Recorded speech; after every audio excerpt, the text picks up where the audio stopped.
Hi, I wanted to update you on the James Webb telescope.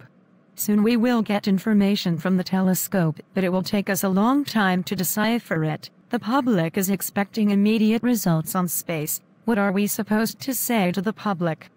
Do not worry, Katie. We'll tell the public it's going to take a few months for the information to reach the telescope. They do not know that we do not have powerful enough computers to decipher the information coming from the James Webb telescope, so we use the processing power of Bitcoin to decipher the information we receive from our space telescopes. I want you to do exactly the same wonderful job you did to photograph a black hole, and this time give us a picture of more parts of the universe. The information from the James Webb telescope will be stored in Bitcoin blockchains, so that people who mine Bitcoin will actually decipher signals coming from the James Webb telescope and in return receive Bitcoins. All right, within about half a year of sending the telescope, we will get preliminary information from the Bitcoin blockchains and be able to produce a new map of the universe. The public will think that the mirrors need to adapt to the cold environment of space, at which time we will create a new map of the universe. Hi Carla, have you heard of all the NFT that have started to be on the market right now? Prices are rising every day. It is based on the same technology of Bitcoin. Strange that NFT is rising in value much faster than Bitcoin. I wonder if it really will be collectibles that people will want to keep. Maybe because Bitcoin is for investment only, it costs less than an NFT. Because the NFT is a collectible item in itself that people want to keep and not sell. The NFT seems like a bubble to me. Every time Bitcoin starts to fall, the US government buys some of it back to keep prices high, so it would be economically worthwhile for people to mine Bitcoin, and so while they mine Bitcoin, we gain computing power that decodes signals from our space telescopes, including James Webb coming soon.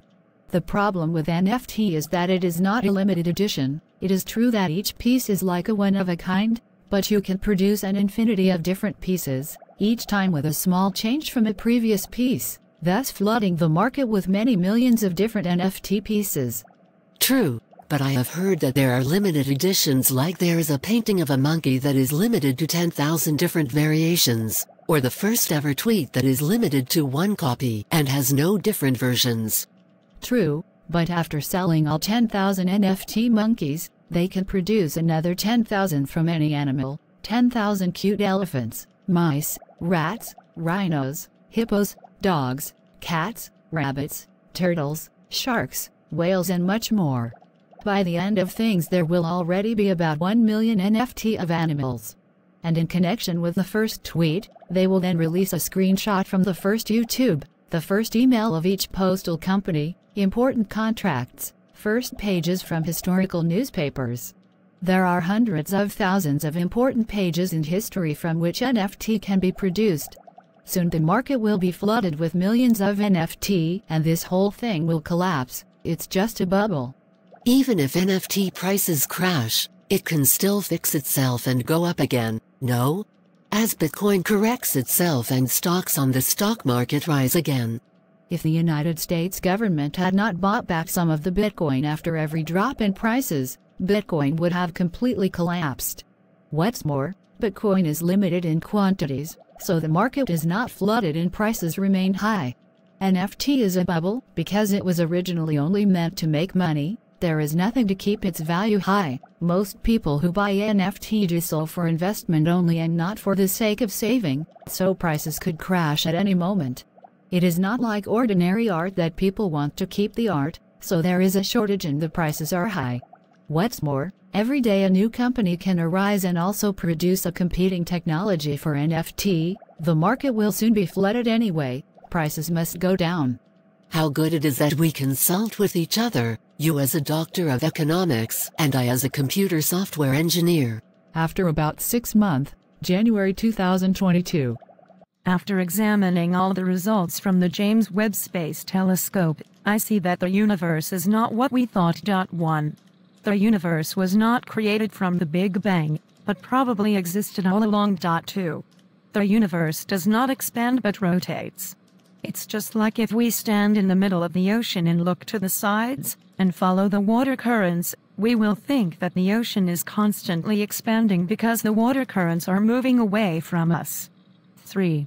If the universe were formed from the Big Bang, galaxies would not form because all the particles would move away from each other and not connect to each other. And even if they did, then galaxies would move away from each other and not get closer to each other, such as the Andromeda Galaxy. 4. The universe is round and made of gravity, which is why objects in space are constantly moving, just as water is moving in the ocean and wind is moving in the atmosphere. The universe is made of the same gravity we have always called dark matter. I'm so happy to host you on our channel, Katie. At the time you filmed the black hole, people made up plots about you as if you were just a junior worker on the project, and you did not do the main job of photographing the black hole. Then everything turned out to be fake news. Now we all know that you were in charge of the project and that you led the way for the black hole photograph. I think it's a bunch of loser chauvinistic pigs who cannot see a woman smarter than them. Now you have re-recorded the world in your discovery that the world is actually round and not created from the Big Bang, and that it does not expand but rotates. Yes, thanks for the encouragement. In the whole subject of astronomy, there is a great deal of fake news on the internet. For example, there are many videos on YouTube that show as if the James Webb telescope found life at the edge of the galaxy, or about plastic debris found on Mars. These are fake videos that YouTubers upload to YouTube to get a lot of views and thus earn royalties from advertisements on their YouTube channel. I was inspired by all sorts of astronomers' sayings about the structure and age of the universe. I combined them with the pictures that came from James Webb, and so I came to my findings about the universe. Thank you so much, Katie, for being with us, and for explaining to us all the new discoveries from the James Webb Space Telescope. Thank you for watching. All the characters in the video are completely imaginary and do not imply any real character. Created by Talyach Shaker.